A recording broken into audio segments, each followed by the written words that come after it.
Pag-usapan natin yung static site. Ilagay natin sa dalawang category ang website, static at dynamic. So, ano ba yung static? From the word itself, static. Ibig sabihin, fixed. Ito yung... tingnan mo ako static.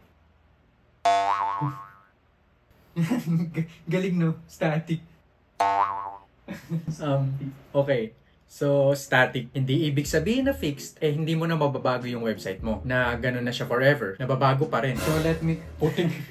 So, let me get this right. Static, pero nababago. So, dynamic? Hindi. Yung dynamic kasi, yun yung mga website na may interaction. Pwede ka mag-interact. So, bawal ako mag-click sa static site kasi interaction yun, di ba? Hindi. Pwede rin. So, ano ba?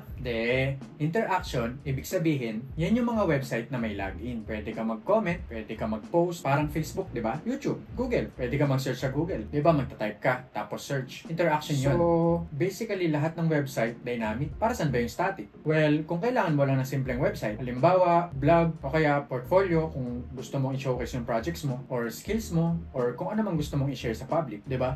Hindi naman kailangan ng interaction doon sa bagay.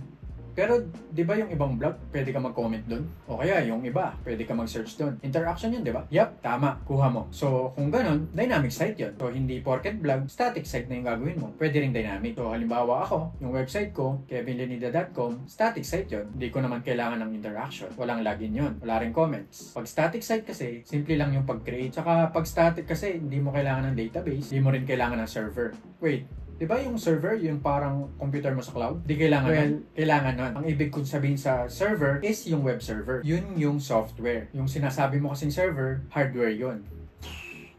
Putik, ang hirap. Gugulan na ako. Next time, pag-usapan natin yan. Dagdag ko pa sa confusion mo, yung website mo, pwedeng both static and dynamic. Tuwa ko na.